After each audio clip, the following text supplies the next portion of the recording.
Okay, so yeah, we'll do about stroke. It's kind of like a broad topic in a way, but then we'll try to simplify things. Let's try to cover the main things only, and try to do as much as we can. So stroke is like a thing which can come for your long case as well as SCQs definitely, and now plenty of MCQs. So let's see if we have time. We'll try to do the questions. Anyway, now there was a delay of like 40 minutes, so hopefully we can do a few questions. If not, we'll try to do it on another day soon. So yeah, let's mainly talk about how to approach a long case as well as SCQs, and then I think with that knowledge anyway we can tackle the MCQs also. So yeah, without further ado, I'll just begin. So stroke. So first of all, there are a few main things that you need to know. So stroke is like an infarction, basically like a heart attack. Stroke is like a brain infarction. So always remember that's the difference between stroke and a TIA. A TIA, in contrast, is a transient ischemic attack. Like the name says, it's a transient. It's only for a temporary period, and it's ischemic. So it's not an infarct per se. So that's the difference between stroke and TIA. And also, stroke, you only got to mainly focus on two main types of stroke. That is ischemic stroke, which is a majority, that is like 80% of the time, and hemorrhagic, which is 20%.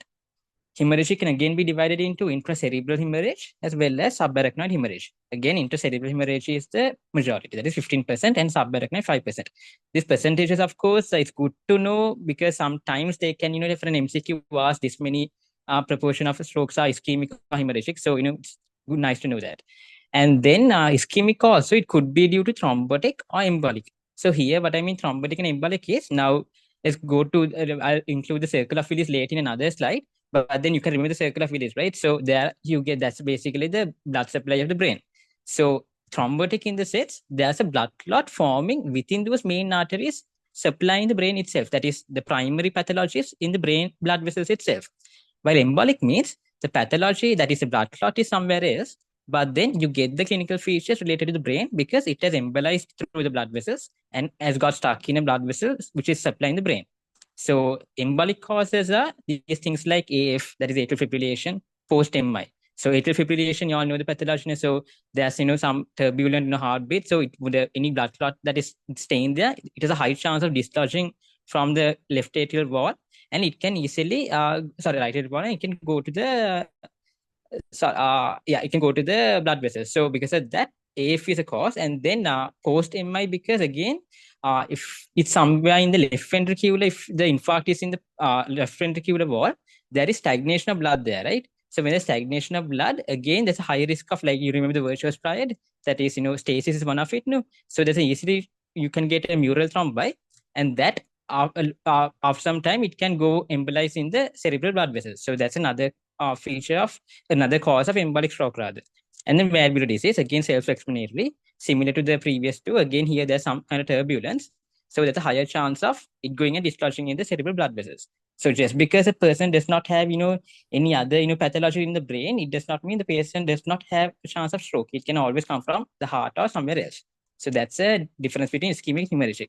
Hemorrhagic, on the other hand, even though it is a small percentage, that is only 20%, it is more deadly because, it's obvious because ischemic, although it causes a clot, it's called ischemia, it will take some time, for the remainder of the brain to, get those effects. Like, ischemia won't happen all of a sudden, but then hemorrhagic stroke, in contrast, they can expand very easily. It will take like within a few minutes or not even hours, within a few minutes itself, it can progress drastically and it can involve a large brain area compared to ischemic. Because for ischemic penumbra, you call that for ischemic penumbra, we'll come to that later.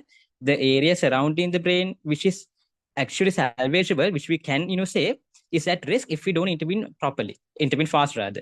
So that's the difference between ischemic and hemorrhagic. Hemorrhagic is very fast compared to ischemic, which should take some time for it to, progress into to deteriorate. So hope you all got that clear. And then, like I said earlier, TIA, it's basically ischemia without infarction. And we all might know, like, some people used to, even our consultants used to say this 24-hour story very back then, like in our third, fourth years. But then I remember even who our neurologist, our Dr. Kishar, even said this 24-hour story is not really valid anymore because they have found out that even after 24 hours, microscopically, you can see some kind of, changes in the brain, not really infarction. So you can't really rely on the clinical features lasting only for 24 hours or less. That story, again, like no longer valid. So always go with this definition. I don't think they'll ask it, but then if they ask for it, just remember it's a brief episode of neurological dysfunction due to temporary focal. And again, ischemia without infarction. Okay. So yeah, that's it for the difference. And then we'll go to the risk factors of stroke before talking into the yeah, sorry, I got a message saying a bit too fast. So yeah, I'll just slow down a bit. And just always may interrupt me and say if I'm going too fast or anything. So yeah, so I hope the first slide was okay. So second slide. So this is about the risk factors of stroke. So this is important because in your history, especially, you need to ask all, not all these, at least the main risk factors concerning stroke. So atherosclerosis is one of the main risk factors because, like we said, ischemia is caused due to a blood clot that is caused due to atherosclerosis, right? So because of that, atherosclerosis is one of the main risk factors. And the second most important risk factor is hypertension. This is especially important both for hemorrhagic stroke because, like when the pressure inside the blood vessel rises, it can cause a rupture of the blood vessel and can cause bleeding. But not only that, it can also be a risk factor for ischemic stroke. That is because with hypertension, it can accelerate the process of atherosclerosis and can cause cerebral blood clots, or even in blood clots somewhere else can cause embolization. So those two are the main risk factors you all have to be concerned about. But then there are other additional risk factors like smoking, which is again because of the effects of nicotine and other substances in the smoke. It can cause accelerate the process of atherosclerosis, and then dyslipidemia, diabetes mellitus, obesity. Those again act to the viscosity and different mechanisms. They can finally they are all all these, even though put into different points, they are all called they're all called they all lead to atherosclerosis at the end. So yeah, there's another question. Is there anything called minor stroke? See many times on BHS and yeah, minor stroke. I'll come to that when I do it later. I got a question asking what is minor stroke. I'll come to that later when it will be like easier to explain it when I talk about it later in others. I will explain that. Don't worry. So yeah, the risk factors, other risk factors are these are very rare risk factors. These are mostly you have to consider when a young patient comes to stroke because, like we have seen, most of the time stroke patients we see are very elderly, right? But then if you unusually see a young patient coming, you always ask for these other risk factors because these are like notorious, very rare, but they're notorious to cause stroke. So one thing is polycythemia and other hyperviscosity states like factor V laden disease, and anticardiolipine and protein C proteinase deficiency, those kind of diseases, they're thrombophilic, right? So like the name says, it will cause blood clots in the blood vessels. So obviously it can lead to a stroke. So those things are rare, but then you have to ask if it's a young patient. And then vasculitis, not all vasculitis, but I mean, for your long case for stroke, you don't need to go into detail about each and every vasculitis. But then in general, you can ask about vasculitis features. We'll come into that in the history. And then migraine can also cause, like even though this is a stroke mimic, which again we'll discuss later on, it can also cause infarction at times. Again, for reasons not commonly known, but then you have to remember like migraine can be a risk factor, even if they ask it and it's an MCQ, it could be. And then OCP and cocaine, again, because of its thrombophilic action, it can be a risk factor for stroke. Okay. So before going on to the history, which I mean, anatomy, it's not like everyone likes it, but they will need, if you know the anatomy, it's actually very easy to take your history as well as your discuss the case, because once you know this, I mean, it's not actually a lot to know. You only need to know the circle of Willis part, and then the three main blood vessels supply in the brain, and after that you just need to know the functions of each lobe. That's all you need to know, like to take a history as well as to discuss your long case. So first of all, if we take roughly going through this blood supply, so there's a middle cerebral artery, which comes from the internal carotid artery, which comes from way down from the aorta and all. From the internal carotid artery, you get the middle cerebral artery, and then it gives off the anterior cerebral artery, and then you have this thing called anterior communicating artery, which completes the anterior side, and then you have the basilar artery formed by the two vertebral arteries from either side, and then it gives off pontine arteries while going behind the brainstem, and then it gives off the posterior cerebral artery, and then these two are connected by the posterior communicating artery, thus making the circle of Willis. Okay, so the main branches we need to focus on are this anterior cerebral artery, the middle cerebral artery, and the posterior cerebral artery, because even though there are so many branches, we don't need to know all that. We only need to know those three mainly. But it's always good to have an idea how these branches come, because then you can even localize where the stroke is. Okay. And then you need to know these lobes, how these are supplied. I mean, you need to know, they won't really ask, what are these lobes, but then once you know, it's easy to ask your symptoms. So if you take the lateral, this is second picture is actually a cross, like a sagittal section of the brain. This is from what you see the brain from the outside. So here you see it's anterior cerebral is yellow.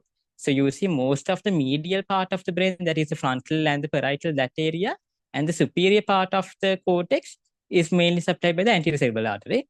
And also the internal capsule is something which is like a bunch of nerve fibers that has all the nerve fibers together. It's like, if you can imagine, like, how do you say, like, imagine several twigs and then you put all those twigs into one bundle.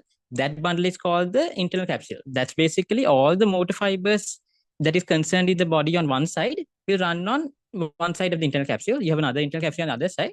It will carry the motor fibers of the other side of the body. So basically, internal capsule is like, basically all the motor fibers together. So just remember the word internal capsule because it's easy to discuss it later on. I'll come to that. But yeah, just remember the internal capsule. Then middle cerebral artery is the one in red. Here you see it's mostly to do with the lateral part of the brain. It's nothing much to do with the the medial part, but the laterally, most of it is supplied by the middle cerebral artery. So you can appreciate that it supplies all the frontal, parietal, and the temporal lobes also. And then posterior cerebral artery, obviously, it supplies the occipital lobe, the midbrain, and the thalamus, and that part, the brainstem part, basically. Because these are the things, these pontine arteries, basilar arteries, these things are the ones which supply that part.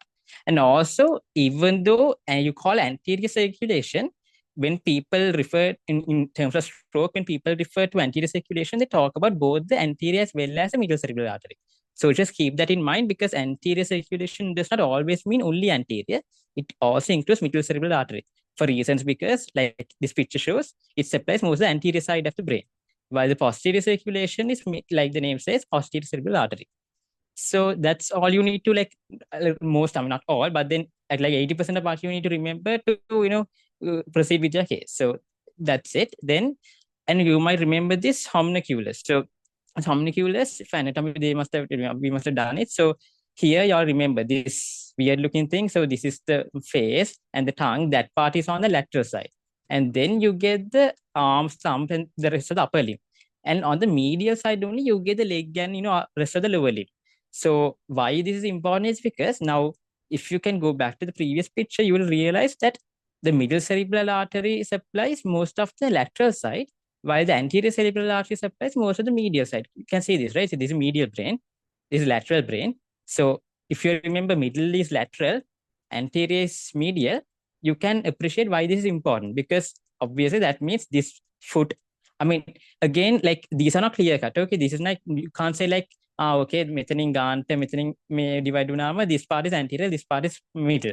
It's not always like that, but here you talk about the majority. Majority of this medial side is supplied by the anterior, while majority of the lateral side is supplied by the middle cerebral artery. So that's why you need to know this. That's it. I hope you all got the point. Can you repeat that part again? Yeah, okay. So basically, now you get the medial brain and the lateral brain. No? So the lateral brain is supplied mainly by the middle cerebral artery. Okay. So lateral brain in the sense, this part. So this is not a sagittal section. This is a coronal section. No? You cut the brain like from the other side, not from this side. So what you're actually seeing, this face and all this is the lateral side. This is the medial side, the toes, knee, foot, those things. The lower limb is on the medial side because you're seeing the brain from the other side. But in the previous picture, you're cutting the brain from sagittally. So that means you're actually seeing this from the medial side. So you see the medial side is mostly supplied by the anterior part, while the lateral side is mostly supplied by the middle cerebral artery. So basically, what it in other words mean is anterior part supplies most of the medial, middle part supplies most of the lateral, which means anterior part supplies most of the lower limb part, lateral part supplies most of the face and the upper limb part. Was that clear? Yeah. Okay, right? If there's anything, just let me know, okay? So that's all you need to know. I know it's a bit confusing because these are the two different sections. You got to like appreciate this is the sagittal and that is a coronal section. So that's why you have the two different types of figures, but then basically anterior and middle. Okay.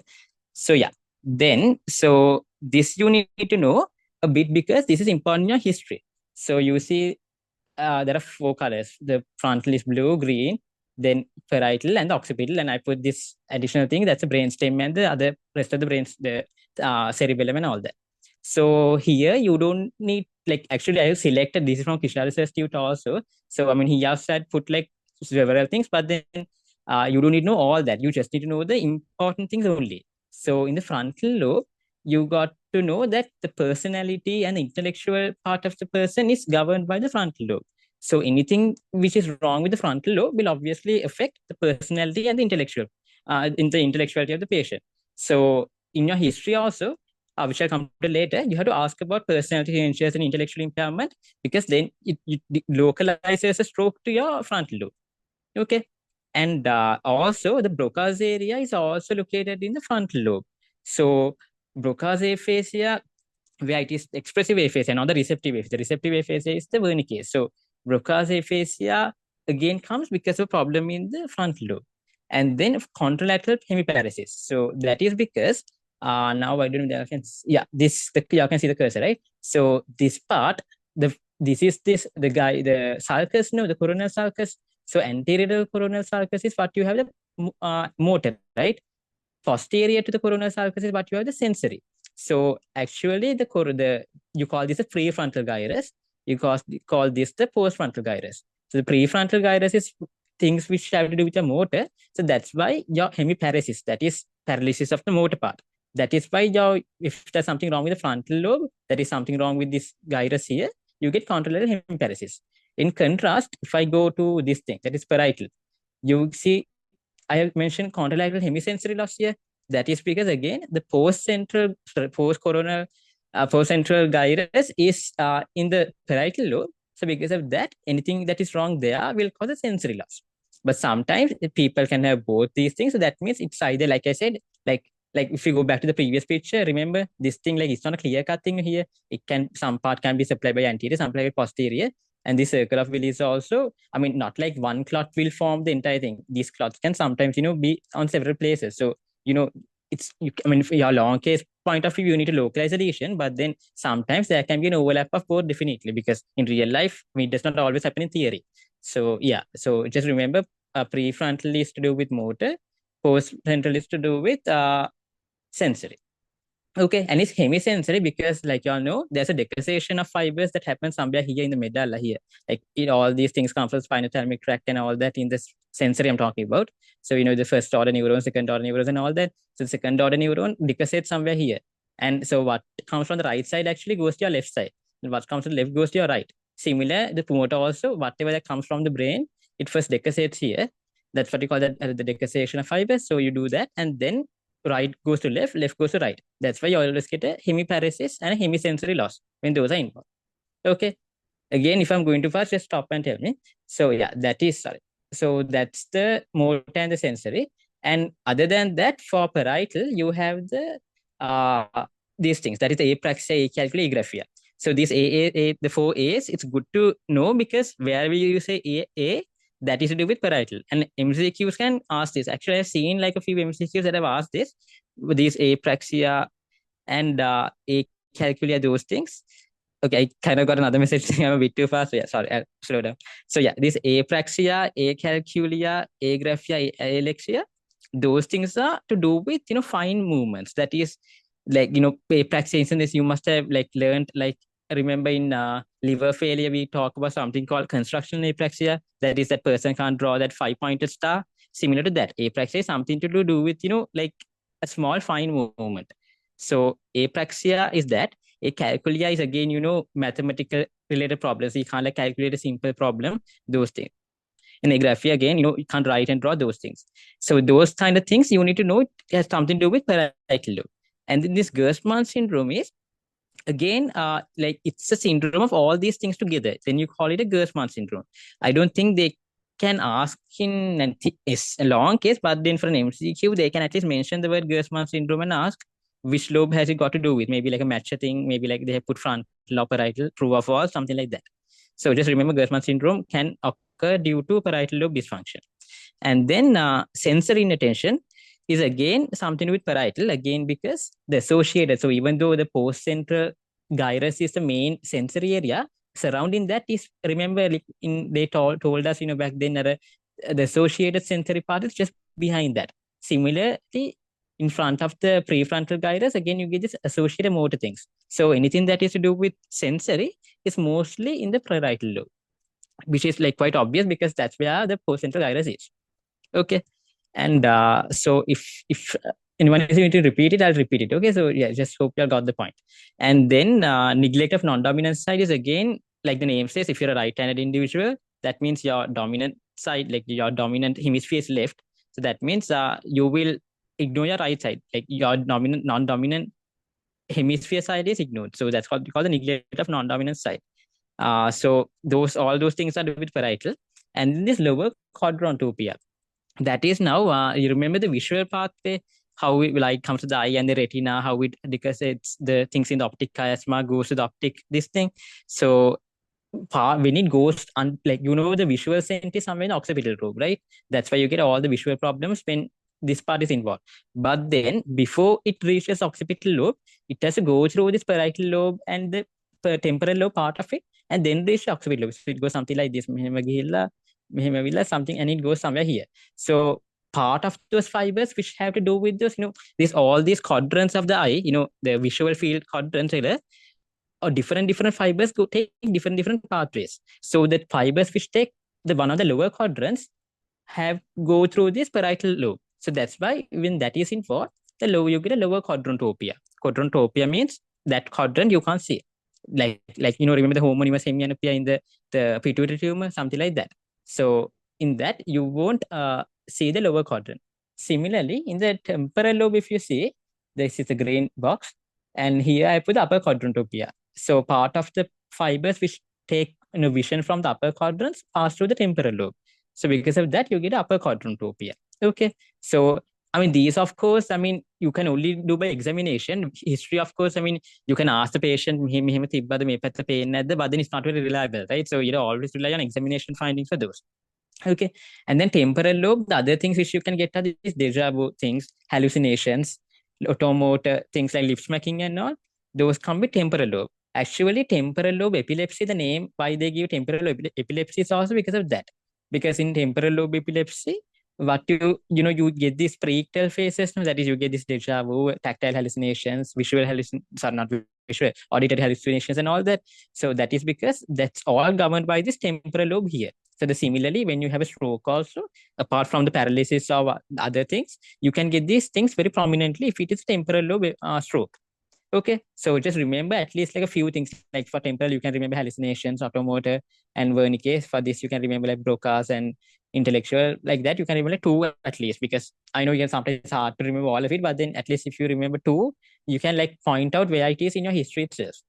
Okay, then occipital lobe, again, as you all know, it's something to do with the vision, and homonymous anopia, but with macular sparing. Why macular sparing is because now, even though we said earlier in the previous diagram, this part is mainly due with the posterior cerebral artery. There is one branch called the macular branch, which comes from this middle cerebral artery actually. So although this entire thing is applied by the posterior, there is one small tip here, somewhere close. I'm not sure if the tip or not, but somewhere here, there's a macula area. So that macula, in the sense, the part of the vision which deals with the macula. So macula. So that part is applied to middle cerebral, so you get macular sparing because only the homonymous myopia, the rest of the vision is gone, macular sparing is there. Then thalamic syndrome is again something to do with neuropathic pain. No need to know much about that, but just know these are the things for different lobes. And then finally, this cerebellum and the brainstem. So here, of course, there are like so many presentations, like in the Kumara Clark and like everywhere, they have like mentioned so many things, which for our level, I don't think we need to know because I never asked those. But then remember, like for brainstem and cerebellum, is basically what it does, it goes wrong. So brainstem, okay, you have the cranial nuclei, and then your respiratory center and all that. So anything that is wrong with that, you can get a facial nerve based palsy, or else you can get something wrong with your trigeminal nerve, your facial sensation, stuff like that can go wrong. So basically, just in your examination only, you'll be able to find it out. In your history, of course, maybe it's good to mention there is no, like, because the thing is there are 12 cranial nerves, right? So if you go on to explain each and every cranial nerve function in your history, you'll spend like a good 1.5 minutes just describing that. So just in your examination, it's good to mention it rather than in your history. But then cerebellar, you can mention may there was no like again there was no, you can't call it nystagmus in your head. You can't use technical words in your history, no. So maybe you can just mention there was no like rapid swift movements of the eye, or there was no imbalance, just to exclude this nystagmus and those balance. So you can say stuff like that. Okay, so that's it about the lobe wise. Then again, now a small, this last bit of anatomy as well. So this is the last bit. So here you just need to know, like I remember earlier I said internal capsule like, you know. So here what the importance of knowing about the internal capsule is, I said it's all motor fibers together, you know. So because of that, you get face weakness, arm weakness, and leg weakness all together. Because like, I mean, if it's all together, there's no reason why one should be more weaker than the other, right? Because I mean, if it's all together, it should all be affected similarly. So in your history and once you do the examination, if you find that your face and the patient's face, the patient's arm, and the patient's leg are all weak, you have to suspect the stroke is most likely in the internal capsule. And one other thing is, now I said it's a motor fibers mainly, ne? So because of that, your sensation should ideally be intact. But then, our patients sometimes they can, either we not like we do it wrong. Sometimes they don't understand the command and they might say yes, adui and me petari arapatha then but technically in theory you should not have your sensation lost if it's like an internal capsule stroke because it's something to do with motor. And also, this is not anything to do with the cortex. No, I said now cortex in the sense. Now, if you take this picture, the cortex is somewhere here, like in the sense the prefrontal gyrus and all. Now, internal capsule is somewhere here in your like in the medial part. So, in internal capsule strokes, you don't get these things called cortical deficits. So, cortical deficits are this aphasia, agraphia, alexia. Actually, internal capsule it goes all the way here, so that's why these things can also come. But then the thing you need to know is you don't get these cortical deficits in strokes of the internal capsule. And these are due to lacunar infarcts. Lacunar infarcts, by definition, are very, like, I can't remember the exact size, but then there's a size, you don't need to remember, but there's a very small size, and like it's like almost negligible, but then since it's there, you call it lacunar infarct. So there are very microscopic size infarcts somewhere in the brain, you call it lacunar infarct. And similar to the motor stroke, if it occurs somewhere here, that is, if it occurs somewhere in the sensory part, you can get a pure sensory stroke also. Like you must have seen some patients, like I saw one patient, like she came, she did not have any weakness whatsoever. She only had this, like a current sensation. So that means only the pure sensory stroke. So like similar to motor stroke, you can have pure sensory also. Okay. And remember, this is something which Kishara had mentioned. Here, extensors are more than flexors, and distal can be affected more than proximal. The exact reason, like even like I don't know, none of even the recording, like he hasn't really mentioned it, but then it's in the notes, so just good to know. I'm not sure exactly why extensors are more involved because, like I said, it's all motor. But then I feel like I speculate it could be because some fibers, even though it's all motor, maybe like part of it is affected more. Should be a reason, but just because it's there in institute, I have included it. But then if you all get to know, just read up on it. But remember, extensors are more than flexors, distal is more than proximal, the muscles in the sense, the limbs affect. Okay. And then the face and arm, then the next one is cortical stroke. So cortical stroke, here you get again face weakness, arm weakness, leg weakness, and also you get affected sensorium also. Because here the cortex in the sense it's something to do here, no, you get the motor as well as the sensory. Cortical in the sense like it's not only localized the motor, not only localized the sensory, but then it can involve somewhere this entire cortex. So you get these cortical features like aphasia, agraphia, alexia, and all that, along with facial, arm, and leg weakness. Okay. And here again, like in contrast to why I included that before, is because here in contrast, extensors and flexors are equally affected. So I feel like probably, I'm not saying this is sure, but then it could be because some intercapsule fibers come over here and then finally they all come here and it supplies this entire area. So maybe that's why both flexors and extensors are equally affected in cortical stroke and they have cortical deficits. So remember, as an MCQ, they can ask about this extensive flexor thing and this cortical deficit thing. So just have an idea the difference between internal capsule and cortical stroke. Okay. Then again, just one more thing, like I said earlier, if it's leg more than arm, it's ACA territory. If it's arm more than leg, it is the MCA territory. Because remember, like in the diagram we said earlier, this is the MCA, this is the ACA. Okay, medial and lateral. Okay. So yeah, then that is it. Then you need to know about how to approach a long case. So Until this point, I hope I was clear. If I gone too fast or something, you can tell now so that I can quickly recap before going to the long case.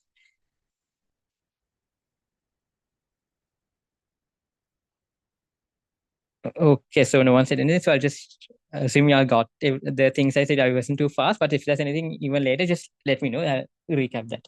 So yeah, the long case. So again, presenting complaint. So presenting complaint, here there are three main things you should focus on. That is how they present to you. So usual, the usual Sri Lankan patient setting, I mean anywhere in the world, these three things are the things that usually come with: weakness of arms or legs, reduced sensation, or drooping. So usually most of the time they come with drooping actually. Then weakness, they say පැත්තක් අර මූණේ පැත්තක් අනිත් පැත්තට ගියා. Someone else noticed that they were drooping on the face and they came to the hospital. That's how they usually say. But then it could usually, the commonest three presentations are these three. So mention that. And then you have to say the side. Why the side is important is because now we said that sometimes because of decussation, if it's your left side, is something wrong with the right side, something like that. No? So always side is important, left side or right side. And then the duration, because when we come to treatment we'll know why, because the duration of symptoms actually very worthwhile knowing, because the longer the duration, there's no point in our treatment, no point in the sense you can't give the best treatment. So the shorter the duration, we can actually go for some treatment, which I'm talking about is thrombolysis. We'll come to that later. So the duration is very important. So if you can be as exact as possible, even in minutes, actually, I mean, I don't think it's good if you can actually say it, because sometimes some people say rough valley when we can't really decide whether to treat him or not. So you can actually say if it's like 3 hours and 30, you can say 3.5 hours. So like that. And then history of presenting complaint. So that's the presenting complaint. Then history of presenting complaint, you got to talk about these are the four main things. Like again, this is like an overview. Okay. I mean, when you all actually talk to the patient, he may say a lot of things, but then these are the things you have to filter, because there's no point like listening to all of it. As I mean, if you can't come to the diagnosis at the end. So these things you need to focus on. That is a sudden onset, because by definition, stroke is a sudden onset infarct, and hemorrhagic can be more sudden than ischemic. So you just need to know how fast it happened and how fast they reacted to it, and how fast everything escalated, and then the progression. So was it better now? Like was it better when he came to the hospital, or was it worse after he came to the hospital, or was it the same? So like that, you got to like mention the progression. Just a rough idea would do. Like if it's a weakness, whether like you can subjectively say it. You don't need like a so far you haven't done the examination, so you can just say initially he was able to move his arm and lift something, but then once he came to the hospital, he was not even able to do that. So then the other person knows that okay, maybe you're talking about the progression of the stroke. So possibly a hemorrhagic stroke. So from there itself, you can decide whether it's more likely to be ischemic or hemorrhagic, because by the time he came to the hospital, if it has been worse, it's more likely to be a hemorrhagic. You get it, right? So yeah. So say the progression, and then say the relative weakness of the arms and the leg. Important, because remember here in the last point we said if it's leg more than arm, it is ACA. It is arm more than leg, it is MCA. Again, subjectively in your history, it might be too difficult to like it's a bit confusing sometimes. Maybe the patient is not very reliable. So examination, you have to always do the examination properly and try to grade the power. Then, if motor, because we said some strokes can be like in the internal capsule pure motor, sometimes you have to differentiate it between an actual internal capsule stroke or a cortical stroke. So that's why you have to always ask if there was any sensation loss at all. Because sometimes, even though the most prominent complaint is what they actually say when we ask what's wrong, sometimes might be a hidden sensation loss as well. So you have to always exclude any part of sensation loss also. So always ask for it. So that's in the history presenting. That's the second one. And then in any neurological case, be it medicine, pediatrics, or anything, surgery, it's always what and where, right? What's the lesion, where's the lesion? So what here is, it's either ischemic or hemorrhagic. So ischemic stroke, these are the differences. Ischemic stroke is not progressive, like we said. Hemorrhagic is usually sudden and progressive. And then ischemic stroke usually is associated with previous TIA, because in contrast to hemorrhagic, like that's why we say it's deadly. No, it happens once and a person can die. But then in ischemia, it takes some time for the clot to develop. So there'll be early indicators that you're getting a stroke in the upcoming weeks if you have a TIA before that. That's actually like one like good thing about getting a TIA first, is because then you can act on it and prevent a stroke from happening, rather than a hemorrhagic stroke which suddenly happens once and that's it. So if you have the previous TIA, it's more suggestive of an ischemic stroke. So previous TIA, things like, again, one thing I had to say, TIA can occur in a retinal artery as well, even though it's like we're talking about stroke brain. if the retinal arteries are also part of those, the branches there, like it comes arises from another blood vessels. So you have to mention like this thing called amaurosis fugax. That is where there's a temporary blindness of one eye, like it's like a curtain. You like in it translates to something like it curtain passing over your eye. That means at one point it could be your left or right eye. Suddenly there's like a curtain coming down your eye and like closing your vision, and next moment again you're back to normal. So without closing your eye, it happens like that. So that means there's a transient occlusion of one of the retinal arteries in one of the eyes. So that's what you call amaurosis fugax. So if you have any history of that or any TIA, if he has like documented, like he has actually been to the hospital for a treated TIA before, you have to mention that in your history because it's suggestive of ischemic. And then any risk factors for thrombosis or embolism.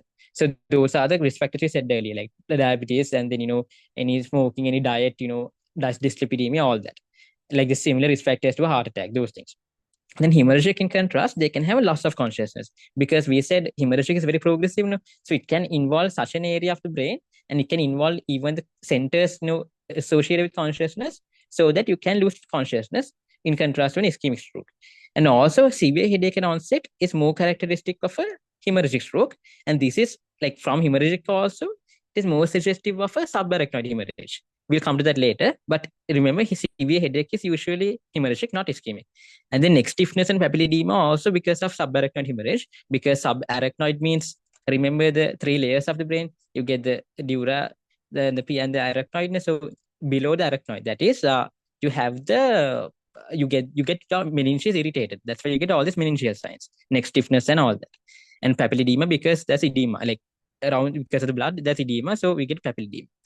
And then risk factors of bleeding. That's a hypertension usually, and then anticoagulant usage and any bleeding disorder. So those are for this thing for hemorrhagic stroke.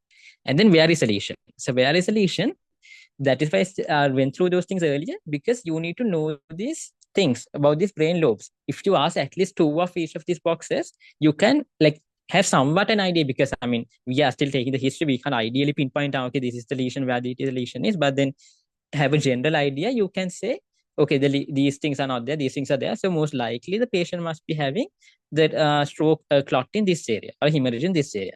Get it? So yeah, you can just say that. Then I'm just going like doing an overview. So I mean, you can add to this list or you can remove some of these things in this list. But then this is like a general idea how you can approach your case. So the associated features you can ask. So one thing is speech. Speech, again, like most of the patients which we encounter, they say they had trouble articulating some words. They can't, they have to like sometimes the other person can't understand what that he's saying, and stuff like that. You have to say something about speech, because speech is one of the important things you need to ask in a stroke history. Then vision. Vision again is because one thing is it could be because you're like looking at visual field, that is something with the occipital lobe, or as vision in general, that is something to do with the cranial nerve itself, that is the optic nerve itself. So vision, a general like statement about vision is enough. That means the patient did not or did complain of any visual loss, and if we can pinpoint where the visual loss was, we can say that. So always rely on what the patient says. You don't go and add to what, if you like don't go on to describe much, because then the examiner might actually not know whether the patient said it or you added. So just always be safe to do that. And then consciousness, again, because earlier we said that a consciousness is more associated with loss of consciousness, is associated more with hemorrhagic than ischemia. Okay. Then you have the modifiable and the non-modifiable risk factors. So again, no need to tell much about that. So you get the hypertension, DM, smoking, and all those things. You have to ask about it. And then non-modifiable. Some people include this in the past medical history also. So that's why I said here. But if it's up to you, you can actually say it here itself, so that you show the examiner that you are excluding any hemorrhagic stroke from the eye itself. But then it's up to you. You can include it wherever you want. Then there are DDs. So DDs, again, I mean, when a patient comes with stroke, it's very unlikely for it to be one of these DDs. But saying that, it's not like not common also, because it can still happen. So you have to always entertain your DDs and exclude them. So your DDs, I mean, there are plenty of stroke mimickers, but then I included these four because these four are from, anyway, it's rare, but out of the rare ones, these are a bit more common. So the four things are cerebral tumor, torch paralysis, that is due to epilepsy or a seizure rather, and migraine and encephalitis. So cerebral tumor, the basic things to ask, the early morning headache, and then change in the headache with posture, with vomiting, relieving the headache, things like that. Anything which reduces or increases intracranial pressure. And then thoughts paralysis, again, you can ask about any seizure just before your weakness. And I mean, seizure, of course, they'll remember, right? Not even if they don't remember, the other person next to them who saw it will remember. So that's like a definite exclusion from that itself. So you can say that. And then migraine, again, you can ask about the history of migraine, the aura, and the smells they get, the visual halos they get, all that you can ask. And then encephalitis, again, very unlikely for them to present like this, because usually they present with seizure, with fever, and very looking and drowsy and all that. So anyway, you can just say at least exclude these four DDs when you proceed with your history. Okay. So then you come to the rest of your history. That is the past medical history, the past surgical history, drug history, and the family history. So past medical history, again, here you have to mention about the common risk factors. So this is why I included it here. Sometimes you can include it there. And in addition, I have included here the peptic ulcer disease and the other cardiac diseases. The cardiac diseases, now it's because if it's an embolic event, it can arise from the heart and discharge in the cerebral vessels. Why have I included PUD is because now if it's a bleeding peptic ulcer, it's a contraindication for thrombolysis. So here itself, if you can show the examiner that you have actually thought about thrombolizing this patient later on for your management, so this is why I have asked it. It's good. You should give good impression to the examiner, because that means you've actually not talked only about the history. You have gone beyond and you have actually looked into the management also. So peptic ulcer disease and all that you can ask there. And surgical history also, similarly, you can ask about any recent procedures also. Because if you remember the contraindication list for thrombolysis, any recent surgeries and all those are contraindications, right? So not just mention surgery, mention sometimes, like, you can even mention if it's a major surgery or minor surgery. Because like I'll remember, there are different time categories for different, rather time limits for different types of surgeries. And even procedures, like for example, let's say a person who had undergone an endoscopy recently, accidentally the surgeon perforated the colon and there was some bleeding, and now it's only been a week or so, not even a week, let's say 3 days. So it's very recent, right? So in that kind of patient, you can't go and give an thrombolytic, because the patient will bleed drastically and you will bleed to death. So because of that, you have to always not just mention the surgeries, but even those procedures they undergo, especially in a stroke history. And I mean, other things, of course, not really. But then for this, you need to, if for tenective place for heart attack also, it's good to mention. But then here you have to. Then you get the drug history. So those are again risk factors, OCPs, antiplatelets, anticoagulants, those things. Then family history. This is because now, like you all know, subarachnoid hemorrhage is usually due to aneurysm, right? So berry aneurysms are commonly associated with polycystic kidney disease, and it is familial. So if you can mention, actually, I mean, sometimes some consultants might not like the fact that you went ahead and asked polycystic kidney disease, because I mean, if it's a clear-cut ischemic stroke, because for exam, usually most of the time we get ischemic strokes. So I mean, it's up to you. Sometimes you might want to take some caution mentioning this, but then if they ask in the family history, what would you like to know, you can mention polycystic kidney disease, because again, it is associated with aneurysms that can rupture and can cause a subarachnoid hemorrhage. Okay, so that's about that. Then the most important part of your history, the social history. Like, there are few cases in our syllabus which are like very important social history wise. That is this stroke, then asthma, CP, like those kind of things. There are like certain things like consultants are waiting for you to say about social history and the other things, because then they also know we talk about the holistic management rather than only the medical management. So social history, one thing you need to focus on is whether the patient is ambulatory or not. So in the sense, like if the patient is mobile, obviously the complications which will come to later, like DVT, aspiration, all those are less. But if the patient is bedridden and is bedridden for life, then all those complications are more. And also if it's ambulatory, whether he has a walking aid, whether he has access to how close is the washroom, and then how is he able to bathe or eat or groom by himself, all those things, like even though it takes a bit of your time, it's worth taking that much of time, because when you say all this, then it's good, like you should give a good impression. So you can say all that. Leisure activities I mentioned because again, psychologically they can have kind of a depressed state, so you can mention leisure but not in detail.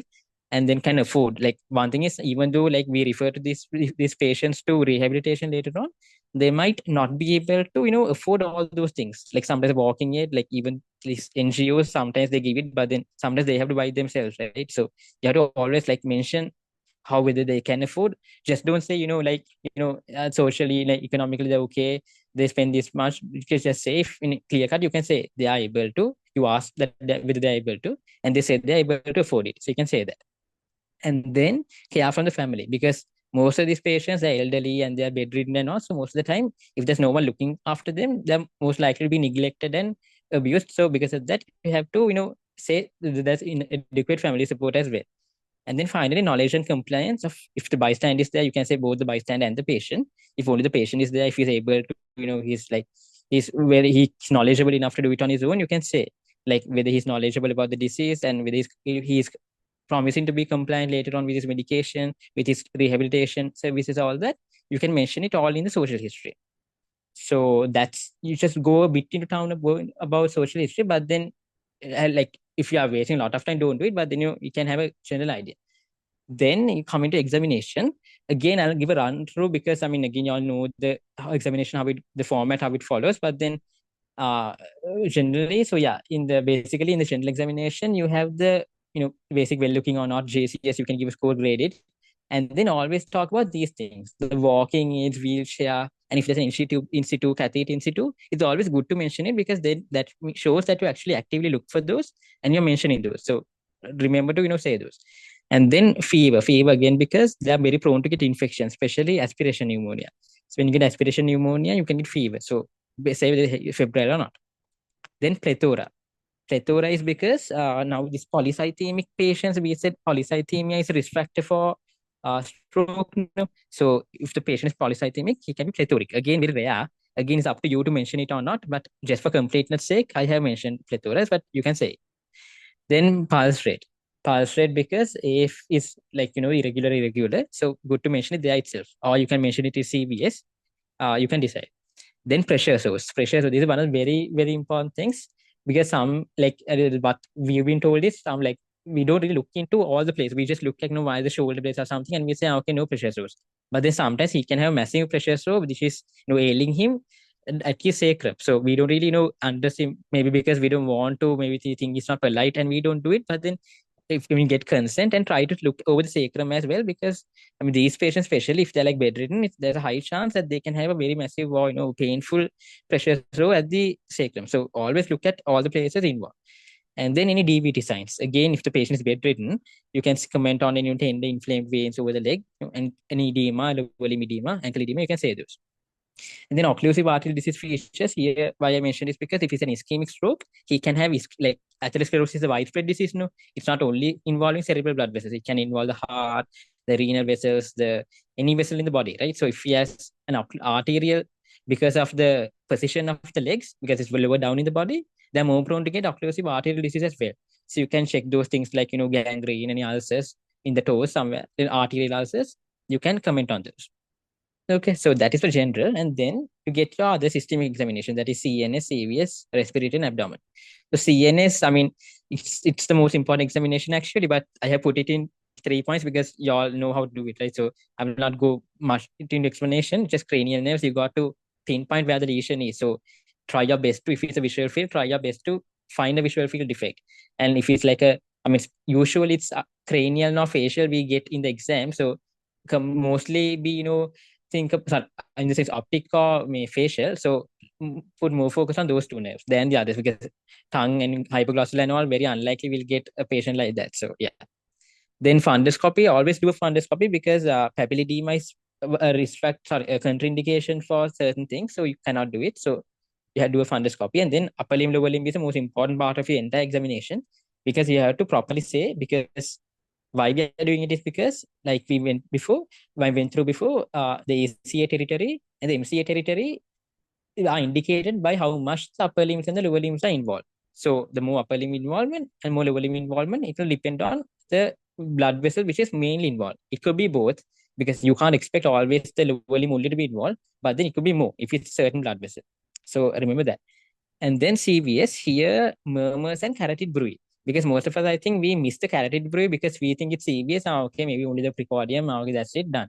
But then carotid bruit is one of the main things we should. I got a question. I think which cranials should be tested. So, in the sense, like, I mean, ideally you have to do all 12, but then obviously you can't do olfactory and all of that. So, if we given the time restraints, it's always good to focus on the H test, that is 3, 4, 6. You can quickly do it at once, 3, 4, 6, then 7 you can check. Optic, you can just actually show your a number from your fingers and ask how many you see, or have like a quick, you can have your own method of like quickly testing for those nerves. But I mean, I'm not encouraging you all to lie or anything, but then I know in the exam setting all of us panic and we are all anxious and all, but then if you all can quickly have your own method of testing each nerve, and in your examination, your presentation, if you say you tested for this and say it, I mean, there's a high chance like the patient will not have it, because it's a stroke, and you get it right. It's always a risk you had. It's a risk to take, but then if it's an even worse risk if you spend all your time on your examination and you miss the rest of your examination. So you can just balance it off and focus on 3, 4, 6, 7. And yeah, I would say 3, 4, 6, 7 are the main things. Trigeminal, again, you can touch the face on 3 areas and see if there's an involvement. But then others, of course, not really. Hypoglossal and all won't take time also. So it's up to you actually. But I would say 3, 4, 6 are the main things. Okay. So yeah. Then yeah, we were saying carotid bruit. Carotid bruit, you need to always say it, because carotid bruit, uh, this is the thing. Carotid bruit, sometimes if you hear a carotid bruit, don't go and palpate the carotid arteries, because remember, we in the appointment house, we were told like sometimes it can actually, we would cause embolization, because sometimes if we press it hard enough, we can actually, like, if there is a something there, if we hear a bruit, and that means there's something obstruction, no? So if we like press it hard and like rub our fingers over the neck, it can actually break it off and cause a stroke later on. The patient did not have a stroke in the first place. So I mean, he had a stroke, but then he could have a worse stroke again if we do it. So, like, if we have carotid bruit, just say over the step, you heard a carotid bruit, don't go and do anything with your fingers and the palpate over there. So yeah. And yeah, then respiratory system, features of pneumonia. So that is because we said they are more prone to get aspiration pneumonia. So they can have those cackles and all those features of pneumonia, which you all know. So that you can say. And then abdomen is not very important here. So especially you don't need to know. I mean, if at all, like if it's it's a long shot, but then only thing you can say is like if there's a variable kidney and polycystic kidney disease, which is very rare, but it's always good to say that abdomen is normal at least. Then yeah, that's it for the long case wise, and then I'll go into examination. I think I can finish it off soon. So we only have the investigations and management. uh if you all want to like clarify anything, just let me know. Okay. So yeah, and again, I'm sorry, I kind of talk fast at times, so yeah, just let me know if I'm going too fast. Okay, so investigations. So investigations, this is one slide. These are all the investigations which we actually do in practice and we need to know. So the most urgent one and the most important one is the non-contrast CT scan. So why I've highlighted non-contrast is because we usually tend to just say CT. So always mention the word non-contrast. Even in SCQ papers, if you get an answer, just put it in words. Just don't say NCCT, because sometimes they don't like it when we abbreviate it. So mention non-contrast and say what you look for, because just mentioning non-contrast won't really give a like the meaning of to say that you look for hypodense lesions. The word is hypo, not hyper. Hypodense lesions in the areas involved. And then you why you do it is because usually in SCQs they ask why we do it, and we justify why we do it. So you can give two reasons. That is, you can differentiate between ischemic and hemorrhagic, which will determine your management later on, and the areas involved, so that like this much of territory is involved. Okay, you're expecting if it's like a more than there's this thing, right? If in stroke, if it's too good dose, you don't do anything. If it's too bad dose, you don't do anything. You do things in the bit in the middle, because why you don't do it if it's too good is because that's like the benefit of your management really is outweighs your risk. And why you don't do it if it is too bad is obviously because there's no point doing it. The patient will eventually deteriorate. So area involved would give an idea of how bad it is. So that you need to know. And then normal CT, you cannot rule out ischemic stroke, because normal it takes a while for the infarct to appear on your CT.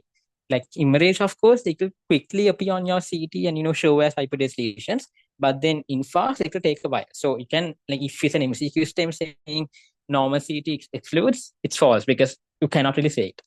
And then the second and the rest of the investigations are this. Diffusion weighted MRI, I mean, we don't do it at all. Again, I never seen them doing it. But then theoretically, if you suspect like a brainstem or cerebral stroke, you have to do it, because one thing is life saving if you find it. Another thing is, like, if for any other reason, you can do it just so that you can differentiate what type of stroke it is. Then you get a random blood sugar. So random blood sugar is very, very important. And like if you asked to mention just 3 investigations, I would say random blood sugar is definitely one, because your glycemic level would, like, I'll come to that later, your glucose level should be optimal in your management of stroke. So you have to always have an idea about the glycemic state. So do a random blood sugar. And one thing is, it doesn't take a lot of time, so you can quickly do it. And then ECG is another thing, again, excluding cardioembolic causes.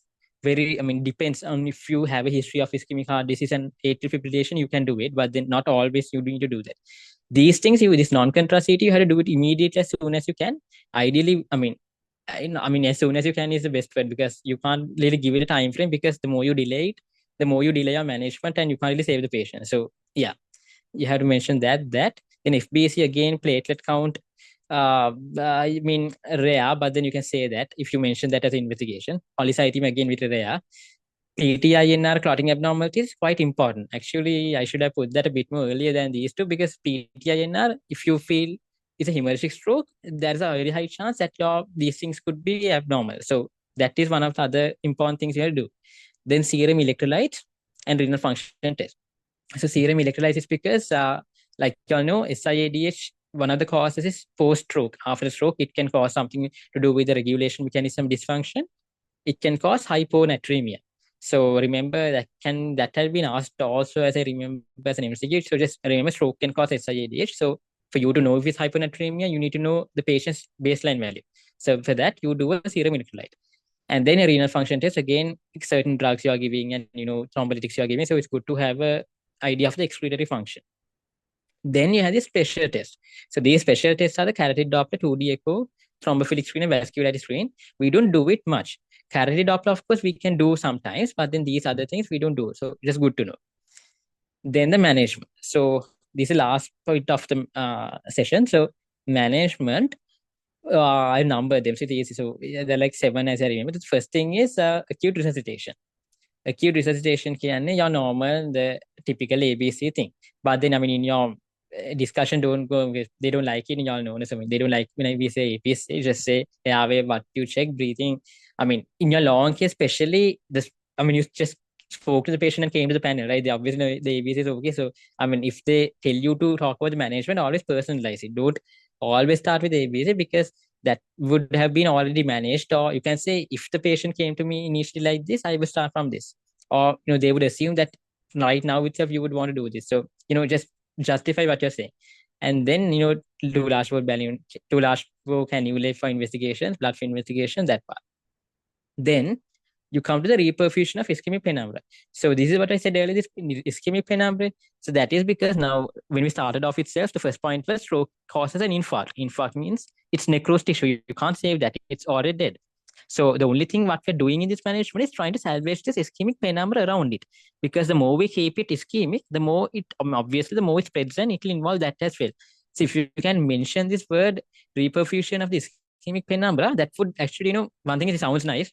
And the other thing is, like, it shows the examiner that, you actually know what you're doing. You're just not trying to save the part that is already dead. You're trying to save what is around it. So you can mention the word. And then for that, like we know, it's thrombolysis. So thrombolysis, there are things you need to know. So before you thrombolize, there are certain things you have to do before it. I mean, certain eligible criteria. So the eligibility criteria, one thing is, like, there should be a reason you're doing it. No, the reason is you're clinically diagnosing this patient might have a stroke. Okay, that is done. Then persistent deficit.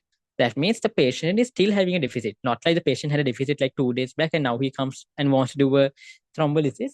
You're doing it because the patient still has a deficit. Okay, then that is done. Third one is, he should have a clearly defined symptom onset. That means, like, he should definitely know, okay, my weakness started at 4:20 p.m. today, but now it's 5:20, so it's 1 hour. So you should have a clearly defined onset. He can't be vague and say, okay, maybe it was 4 hours. Like, you have to always be sure how long it has been. And then how long it has been, ideally should be less than 3 hours. But then now, of course, they are a bit linear and they say 4.5 hours. So you can just, say, you should know, like, how long it has been, basically. So that part you need to know. Then exclusion of contraindications. This I didn't want to include it in this slide because it will just get crowded, but I just went through the Humana Clark. It's nicely there in this page. I mentioned it here. Like, again, no need to know everything. In Humana Clark is anyway a bit too much for us. So I mean, So you don't need to know all of that, but just at least know those main things like, previous surgery, the time frame, bleeding, platelet count, how high should it be, just at least like if you feel like when you do MCQs, you come across the things they've already asked, right? So then you have an idea what to remember. So remember the country indications. And like some of my friends also some of them they had asked like absolute, what are the absolute ones, what are the relative ones. So some, I mean, if it's like a very, very hard consult and you can't just escape by saying two, you might have to say like three, four, but then if you don't know, just say you can't recall. I mean, it's no harm in that. Then get informed consent. This is one important thing you can say in your discussion. Like in your SCQ, it might be a bit too long to say all this, but in your discussion, you can say that you get informed consent. If the patient has lost consciousness, you can always get informed consent from the next of kin, and say that, so that you are doing something invasiveness, you always get consent. So say that, and then you have to reduce your blood pressure. So blood pressure here, there are things, because this is one of the conditions in medicine where you have to always rely on the blood pressure that is there, and you have to maintain. So if you are going to thrombolize a patient, you have to bring your blood pressure down to 185 over 110 millimeters mercury. Usually, preferably like using IV labetalol, because one thing is it's fast, and the other thing is it's very efficient. So you have to mention that you're bringing down blood pressure to that. And once you do all this, you thrombolize the patient. So you already have a cannula in situ. So like you all know, the thrombolytic agent is alteplase, 0.9 milligrams per kilogram. Maximum is 90 milligrams. So we don't go beyond that. And then 10% of the total dose we give in 1 minute as a bolus, and the remainder we give it as an infusion over 1 hour. So this entire thing, just like don't wait for them to ask like how long, how much, and how you give it. Just in one sentence, just you keep on saying, so that one thing is so there's no point hiding it. So you can just straight away say before they ask how much and how long and all that. So just remember that the thrombolytic agent and the doses and everything. I mean, it's easy to remember, right? Everything is 9 here, 1, 1, 1. So yeah, that. Then after you thrombolize, there are things you have to do. Again, you have to look for complications. You're giving something a thrombolytic, it's kind something bad. I mean, in a way, going against the body's nature, and you're trying to thrombolize whatever is there in your body, right? So there's always a risk of complications. So one thing is allergy. I mean, altiplase, of course, not much. Streptokinase vageva usually they cause allergy, but then it is also you can mention allergy. And then bleeding. Bleeding, if you suspect bleeding, that is like after you give the thrombolysis, right after, you feel like the patient is deteriorating. One thing is he might be losing consciousness, or like he might be getting drowsy or something. So in that instance, you have to repeat your NCCT. Once you repeat your NCCT, you have to check for a bleed, because sometimes, even though in your initial CT scan, you feel like, oh, this is an ischemic stroke, so I'm going ahead and thrombolizing. But now, once you repeat your NCCT, and if you see a hemorrhage, that means you have to call that the hemorrhagic transformation of stroke. That means you convert your ischemic stroke into hemorrhagic stroke because of your treatment. So it makes sense, right? Because thrombolysis, altiplase is thrombolytic. It breaks down any blood clot, and it eases, like it causes bleeding. It causes bleeding is like wrong word, sorry. It doesn't cause bleeding. It reduces blood clots. So by reducing blood clot, it increases your chance of bleeding. Not cause, sorry, okay, not cause bleeding. It increases your chance of bleeding. So when it increases the chance of bleeding, it can easily convert, because these blood vessels are very fragile, Then our atherosclerosis avila, its clot and is damaged, and then your stuff that's free radicals, and all the blah blah is happening in that one spot. So when you try and give a thrombolytic, what happens is it can bleed and cause that ischemic stroke into a hemorrhagic stroke. So when that happens, now you can't. When that happens, you can't keep giving the altiplase, no. So first of all, what you have to do is you have to stop the altiplase, and when you stop the altiplase, you still can't do it. So what you do after that is you reverse it using this fresh frozen plasma cell concentrate. So when you do that, platelet cell concentrate. So when you do that, you can reverse whatever damage that was already done. So remember that if they ask what you do, if in case the patient gets worse after you give thrombolytic, you can just say all that. Okay. So remember that part. And then after you give thrombolysis, everything is going well. Okay, patient response. You can just keep on measuring the response clinically. You can just ask how it is, measure the GCS, and those things. We'll come to that later. And maintain blood pressure at 180, 105. So blood pressure, now initially we said we maintain it at 185, 110. No? So basically we just reduce 5 from each, and we maintain the blood pressure as 180, 105. Okay, so that's it. That's all about thrombolysis you need to know. And then comes the other small parts in the management, which are small but very important. So one thing is monitoring and maintaining the vitals. So why we do this is because this is the third point, to reduce the cerebral metabolic demand. So now now we said earlier this stroke, now this is causes so much damage to the brain, around the brain and all that. So now we are trying to reduce, like, this basically damage control. We've already done the damage. So now all we can do is control the damage. So this damage control, we monitor and maintain the vitals. One thing is we monitor the GCS. We check if it's progressive or whether it's residual, with this resolving. And then the blood pressure. Blood pressure, you have to, now to maintain this amount also, you have to gradually reduce it. You can't, like, you can't, reduce it at once, because stroke is something like, if you remember the, like, physiology, remember they said, this our cerebral circulation relies on blood pressure. That's a certain thing, right? If your blood pressure is very low, it can't maintain that perfusion. So no matter what, if we give thrombolytic and we do all the things in the world, if we can't maintain proper blood pressure, even, like, that's no point, because it won't perfuse to the brain. Because all what we're doing is finally to perfuse and give that oxygen to the brain. So if we can't give that oxygen, if we reduce it suddenly, there's no point. So it always has to be gradual. And then, if the blood patient most likely would have been on an antihypertensive before, right? Because most of the time it's an antihypertensive patient who comes. So if he's on it before, we can continue it as long as our target value is maintained. Because so if we, just because we give the drug, if it reduces the value even further, we can't, like, we have to omit it actually, because it has to be, I mean, we can't decide, the consultant has to decide it. But then you can say, after asking the consultant advice, I would want to either continue or omit the antihypertensive depending on the blood pressure target. Okay. And then you check for the pulse rate and the SpO2, the common ones, basically connect to a monitor and we can keep measuring it. And then blood glucose, which is very, very important, because it can't be both hypo as well as hyper. Hypo because of obvious reasons. I mean, the brain does not have enough food to function. Hyper again because it can cause cerebral edema and all that, and it can add to the whatever pathology that is already there. So normal glycemia, which we usually say is 9 to 140. And what Sir says is it's always good to maintain it on the high side rather than the low side. Because if it's on the high side, actually it's more correctable rather than maintaining on the low side and, having more problems. So just, I mean, that's an additional point. I don't know whether you should say it or not, but then for you to know, it's good to always mention it's more better to be on the high side, 90 to 140. Then you have the level of hydration. Hypoglycemia cause? Sorry? What can hypoglycemia cause? Like why? Like the hyperglycemia part, it can cause the cerebral edema, right? So what can the Yeah. hypoglycemia cause? Hypoglycemia in the sense just the food for the brain, like basically as a metabolite. If it does not have enough metabolites for the brain, like it will again, can't respire properly, respiration won't happen properly. So again, like basically we are not enough providing enough metabolites for the brain. Just like the normal hypoglycemia reason we say. Okay, right? Right.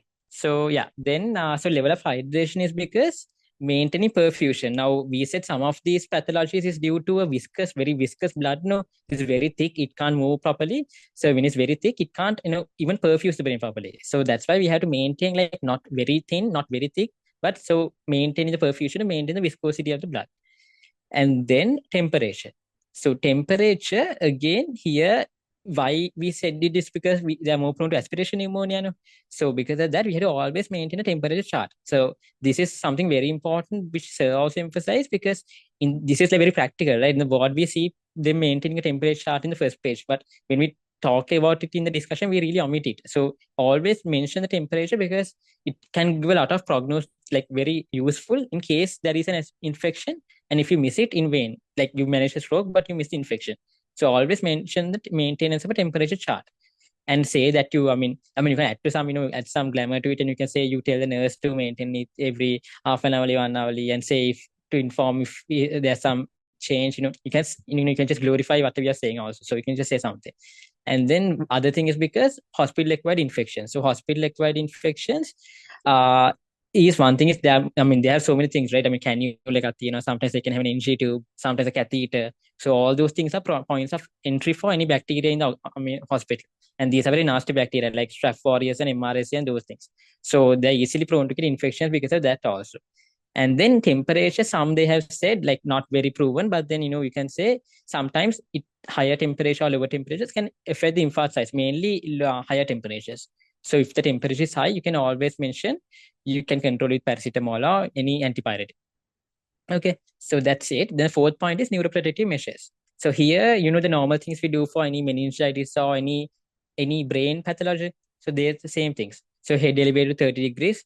That is mainly if there's any cerebral edema to reduce it, and then reduce sound and other stimulation. I mean, practically, you know how it is in our world, right? We can't do this. People shout and students shout and all, but I mean, ideally, you have to reduce sound and other stimulation. And then if there is cerebral edema, you have to give mannitol or hypertonic saline if necessary. Like you don't always go jump and give it. I mean, if the patient has papilledema and features of cerebral edema, you can again ask your consultant and say that you give it. Then that's it. Then fifth, six, seven, only seven, and then small two boxes. That's it. Then so supportive management, other rest of it is now usually if the patient has the stroke somewhere where the brain controls incontinence, continence also, like brain controls your sphincter function and all that. But sometimes these people lose their sphincter function and they can have urinary incontinence. So with those kind of patients, you can put a urinary catheter and always mention that you care for the catheter. Like say how that you would change, that you look for any, discoloration of the urine for any catheter associated UTIs, and you tell the bystander how to change it and all that. So not bystander to change. I mean, you have to go change it, but then you have to say the bystander, how to look after it. Like don't all this catheter related advice you have to give when you mention this itself. And then the NC tube, again, if the patient has problem with feeding, you have to put an NC tube, especially because I didn't say this, they had to be nil by mouth 24 hours after thrombolysis. That is reason because sometimes, I mean, we said that sometimes it can turn into hemorrhage, and sometimes it's very massive hemorrhage. You might even have to do surgery, sometimes to evacuate it. So under those circumstances, it's always good to have the nil by mouth just so that you're anticipating such a complication later on. Okay, so you might need to put an NC tube and then manage other comorbidities, which they definitely might have if they are having a stroke, especially hypertension or DM like that. And early mobilization. Other thing is, another small thing you can add is when you say about DM, if he's a diabetic, you can say, because earlier we mentioned normoglycemia is very important. No? So you can say oral hypoglycemics also. I would start depending on the consultant's advice, like saying whether to maintain it on no that to prevent hyperglycemia, but not go into hypoglycemia also. So you can add some comment to it when you say it. So it's nicer then. Then early mobilization, again, for obvious reasons, they're more prone to DVT and aspiration pneumonia and all that. And then you assess these things. I mean, swallowing difficulty, of course, a physiotherapist, I mean, not physio, sorry, like another, what would you call it? Like a speech related or speech language related, those are kind of a doctor, I mean, therapist could come and, assess that, but you can say that you at least make a appropriate referral to assess his swallowing difficulty.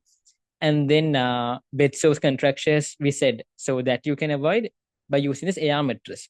So you can always mention this word so that that, so you can show that. Then AR mattress is something which keeps on changing the AR within the mattress so that it will like basically like move the patient around rather than making him stay in one position for a long time. So you can mention that. And then nutrition status also you assess either by like you can just check it, you can from the history itself you can check it. So depending on that you can supplement it with certain things like that. And then DVT risk, you can say you can use this TED, means TED stockings are thromboembolic deterrent stockings. That's the full form, but usually you call it TED stockings. So you can say to reduce the risk of DVT, you do that. And then after 24 hours, you have to repeat your NCCT. Usually, this is the usual practice. But then I have seen in some hospitals that either due to lack of facilities, they don't really repeat it. They go by clinical findings. But then ideally, in an ideal hospital, you have to repeat your NCCT to check for the program. I mean, resolution of the stroke, especially, and in like any complications, any bleeds, like minor bleeds or stuff like that, you have to say. And then as also I'll say now itself, because that someone had asked earlier what this minor stroke is, right? So minor stroke is basically, now we talked about this damage to the brain. Now usually like it's subjective again. There's no objective thing to call it minor stroke. I mean, objectively you can say there's a thing called the NIHSS. I'm not sure if y'all have like your master definitely come across it. There's a thing called the NIHSS score. That is where you grade the score from somewhere from 0 to 42. There's a list of statements. I mean, in practice, in UHKDU, they do it sometimes. I have seen a one patient, but sometimes in government hospitals, actually, they don't do it. But then for you to know, minor stroke is something which comes a score less than 4 in that scale. While a moderate kind of stroke is somewhere between 5 to 15, moderate to severe 16 to 25, close to 40 to severe. So that is one way you can grade it objectively by grading it on the NIHSS score. If not, you can do subjectively. You can say it like now once you do an NCCT, one thing I said was you can say the area involved. No, so especially if it's a hemorrhagic stroke, you can like say how much of the area involved is. If it's like these neurologists and all, they say like 50%, 40%. I mean, we obviously can't, go into that detail and say accurately, but then you can like have an idea from the NCCT itself how much of the brain is involved. But then to answer your question, I feel like if they ask why you call it minor stroke, especially in university, since they do it, you can say that you rely on this NIHSS score. It stands for National, I'm not very sure, Institute of Health, some stroke, something I can't remember. But anyway, I put it on the group if I find it. Anyway, just remember that's how you grade it objective. I hope that answers the question that somebody asked earlier. So yeah, that's about the minor stroke. So then you, after 24 hours, you have to start on aspirin and atorvastatin. So remember, after thrombolysis for 24 hours, you don't give aspirin and atorvastatin, okay? Because I mean, obviously, if you give thrombolytic and on top of that, if you add aspirin and aspirin also, it's gonna cause like massive bleeding. So you have to wait for 24 hours. Stop your, your ultimate is already over by 1 hour. So you have to wait for 24 hours after that is done, and then give start on aspirin 75 octet along with atorvastatin 14 octet. Okay, so that's it. And these things, now we said no, the patient should be eligible for thrombolysis for him to undergo replace this thing. Uh, 1 minute. Is thrombolysis done only if the NIHSS score is 4 to 6? Yeah, there's a thing like that. Thing is now in some guidelines they have mentioned the NIHSS score and like if it's only that we give it care, but then I mean some guidelines they don't really talk about it. So I feel like yeah, 4 to 16. Sorry, yeah, 4 to 16. Because that's the thing I said now in stroke. The thing is we ignore the two extremes. That is, we ignore the too bad and we ignore the too good. So why the some guidelines say we give by 4 to 16 because less than 4 there's no point, more than 16 again you can't save it. So to answer that I would say you like if they ask it you can definitely say that you do it, but in practice you don't really rely on the NIH scope. But then uh, it's like this, like a gray area. You can say it, but then there's no harm saying it. So it's actually good that you pointed it, because if they ask for it you can say if it's like a mild to moderate stroke only, you go ahead with thrombolysis. So I think that answers your question, because there's no clear cut answer saying that you have to definitely, because it actually depends on the guidelines. Now, for example, in our Sri Lankan guideline, which is a bit outdated, I agree, but still, even in that, because NIHS also has been for there for some time, but then they never mentioned it here. So it's always like it's good to say. It's good that you mentioned it. Thanks. So yeah, then so you start a treatment like that, and then now we said that some patients should be eligible for thrombolysis. No, if they're not eligible, this is what you do. You can't give thrombolysis.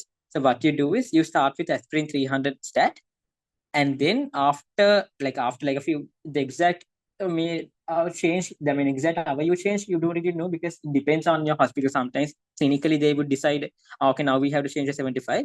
So just remember that you start off with 300 stat, and depending on the clinical response, usually you change to 75 milligram noctate. And other than that, you have to give atorvastatin 40 milligram stat and continue atorvastatin later on. And here the blood pressure target is much higher, because earlier we said we do thrombolysis නිසා තමයි we maintain a blood pressure of 180, 105. But here, since we don't do thrombolysis, we can maintain a blood pressure higher than that. That is 220, 100. Because if it is too high also, like we said, even though the perfusion relies on the pressure, if it's too high, what would happen is it can cause, even if it's ischemic, without thrombolysis itself, it can cause an increased risk of bleeding. So that's why we maintain it at this pressure. Again, not drastic reduction, gradually reduce it to this level. Then if the carotid Doppler shows a clot and clinically compatible, that is, now again we don't do this very practically. In NHSL only, as far as I know, they do it. This carotid mechanical thrombectomy is something you do if the patient comes with a, like, once you do, like I said earlier, this carotid Doppler is not a usual study, but then if you do that, if you see a clot in your carotid artery and the patient actually comes with symptoms and signs suggestive of a middle cerebral artery infarct, because carotid comes from, middle cerebral artery comes from carotid, no? If both those criteria are satisfied, then okay, you can go ahead and do mechanical thrombectomy. But again, there is a certain time period which we were not told in the lecture properly. But then sir said as soon as we can. So I mean, since it's only there in NHSL anyway, I don't think they'll ask much about that. But then if they ask, you can say if there is a possibility if the facilities are available, mechanical thrombectomy can be done. Basically, we something like a stent. I mean, only thing is we don't stent it. We put the same guide wire and we remove the thrombus. We don't expand the lumen. We just remove whatever is obstructing it, aka thrombectomy. Call it thrombectomy. Okay, so that is bad. Then secondary prevention here, it depends on your minor stroke and major stroke. Here actually comes back to what you said earlier. The minor stroke, again, like if you from that score, if you feel like it's a minor stroke, I like what the guidelines say and what sir and other consultants said is like you give dual antiplatelet therapy for 3 months, but you give dual. And also remember, they have specially mentioned in our Sri Lankan guideline that you don't recommend combining aspirin and clopid together. It is either aspirin or clopid with dipyridamole for 3 months, or like in the sense like if for heart attacks and all, we say for 1 year you have to continue DAPT. But if a stroke, because of the location, because we are concerned about the brain with high risk of bleeding, we don't give two potent antiplatelets together. That's why we had to give aspirin or clopid together with dipyridamole. But back then dipyridamole was not very available in Sri Lanka, and now I feel like it's like sometimes in some hospitals it could be, but then since it's there in the guideline, you can mention it. If they ask, you can say it's in the guideline. And then in major stroke, you in contrast, you give one drug in very high dose for 2 months, followed by the other drug that is aspirin. Sorry, either dipyridamole if you start with, you give aspirin, or the way around. Followed by the other drug in a low dose of 1 year. So although we don't give a dual antiplatelet in a major stroke, it still has kind of the same effect because you're giving it for longer duration. So just remember, like, I don't think they'll ask the duration much, just as long as you mention that you start some kind of antiplatelet to reduce the risk of further stroke later on, safe enough. So yeah, that is it. Then a last bit, okay, I know it's been like 1 hour, 20 minutes now, but I'll last bit, okay, this is the hemorrhagic stroke and then that's all. I'll quickly finish this off. So hemorrhagic stroke, so like we said earlier, it's intracerebral hemorrhage or subarachnoid hemorrhage. So intracerebral hemorrhage usually is due to hypertension. That's why